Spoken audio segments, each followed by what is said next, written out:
Chers frères, j'ai un peu hâte, parce que je sais qu'on aura le temps de beaucoup parler. Ces jours qui arrivent, nous serons ensemble. On va aller vous chercher, où vous vous cachez. Il faut qu'on vote. Il faut qu'on vote au premier tour notre candidat Alassane Ouattara à Takokele. Nous avons bataillé durement pendant des années pour arriver au résultat que nous avons eu en 2010. C'est grâce à certains aînés et grâce à certains de nos leaders, dont l'un est présent dans cette salle. Je voudrais qu'on ovationne M. Cissé.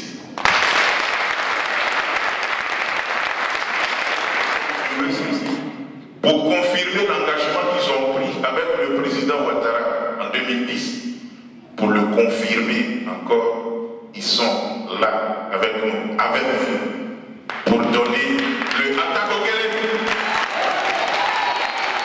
Tout à l'heure, en voyant le film, nous sommes la Côte d'Ivoire, je ne saurais pas vous dire, mais j'étais émue. Et je pense que beaucoup d'entre vous étaient émus.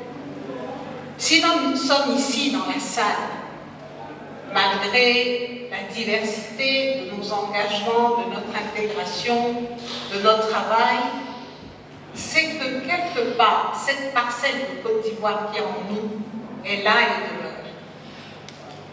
Vous êtes responsable de ce pays, même en étant très loin.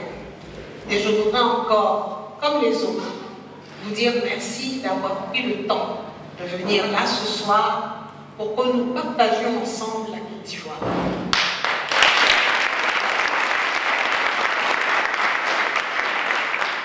Chacun de nous a une responsabilité et qu'il n'est pas question de la brader, la laisser conduire. Un homme peut avoir toutes les qualités pour diriger un pays, mais c'est le vote de la population qui en font un président. C'est notre responsabilité qui en fait un président. L'ambassade de Côte d'Ivoire va mettre toute son énergie à organiser le mieux possible cette élection. Mais je voudrais attirer l'attention particulièrement de chacun de nous, en disant chacun de nous est responsable de ce qui arrivera à Côte d'Ivoire. Il faudra en prendre conscience.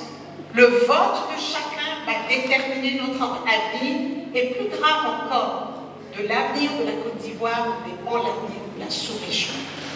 On est ici, on voit les informations, on voit comment ça bouge partout, on voit des gens venir en masse se réfugier en Europe. On voudrait que notre pays se construise, et dans cette construction-là, chacun de nous est responsable.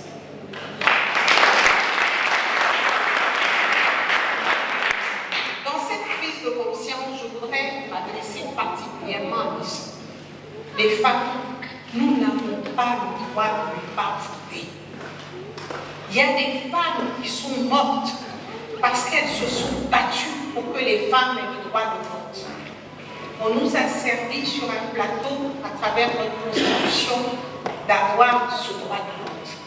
Il faut que nous soyons conscients qu'encore dans le monde, il y a des femmes qui se battent. Il y a même des petites filles qui se font assassiner, celle qui a eu le prix Nobel pour avoir droit à l'éducation. Donc le droit des femmes, quand on l'a, on le conserve, on se bat. Et je demande à toutes mes sœurs qui sont ici, quand elles vont aller voter, qu'elles se fassent accompagner de leurs enfants. Que l'enfant sache que dans la vie d'une nation, il y a un point important, celui d'aller au vote. Chers frères et sœurs de la Côte d'Ivoire, c'est pour moi une très grande fierté de me retrouver ici. Déjà qu'il y a 2 semaines de cela, j'étais aux États-Unis d'Amérique pour installer la commission locale de campagne du candidat unique du RHDP, le docteur Alassane Ouattara, aux États-Unis, avant de revenir à Londres pour présider une réunion de la diaspora et ensuite la réunion du RHDP du Royaume-Uni, reparti à Abidjan et revenir en France il y a 48 heures pour participer au grand lancement de la campagne du président de la République en France avec M. Isako Kogoa Vincent, qui est le président des campagnes pays en France, pour revenir ici en Italie 48 heures plus tard, reparti en France demain et repartir à Abidjan vendredi pour aller au Maroc samedi. Revenir du Maroc. C'est dire toute l'importance que le président de la République accorde à la diaspora. Il y a 19 circonscriptions électorales à l'étranger, c'est ce qu'on appelle les circonscriptions électorales de représentation diplomatique dans CERD. Il y en a 19 à travers le monde, il y en a 10 en Afrique, il y en a 9 dans le reste du monde, et vous constituez environ 55 000 voix potentielles. Voilà ce que nous disons en Côte d'Ivoire. Nous disons que même si les voix de la diaspora représentent moins d'1% des nombres d'inscrits sur la liste électorale dans notre pays, parce qu'il y a plus de 6 300 000 électeurs, pour nous, chaque voix est à prendre. Chaque voix, les voix de chaque Ivoirien, chaque voix est importante. Parce que aussi la diaspora représente une Côte d'Ivoire en miniature. Vous êtes ici, une Côte d'Ivoire en miniature. Si vous vous souvenez des résultats de 2010, vous vous rendrez compte qu'il y a une bonne corrélation entre les résultats à l'extérieur et les résultats en Côte d'Ivoire. C'est pour cela qu'il est important que vous gagniez les élections ici en Italie. Que je n'ai point de doute à votre capacité de faire. L'Ivoirien nouveau sera au seuil de la Côte d'Ivoire nouvelle. Et la Côte d'Ivoire nouvelle va reposer sur des bases qui sont solides. Et l'une des bases de la Côte d'Ivoire nouvelle, ce sera vous, la diaspora. Vous devez donc aller, jeunes femmes, je dis bien tous, voter ADO pour continuer l'œuvre de développement. Avec ADO, c'est toute la Côte d'Ivoire qui gagne.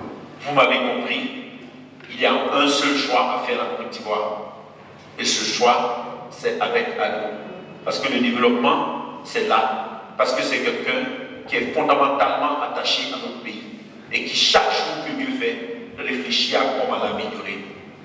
Le président Bédié dit, et ce sont mes mots de conclusion, que c'est bien que tout le monde soit candidat à une élection présidentielle. Encore faut-il savoir contre qui on se présente.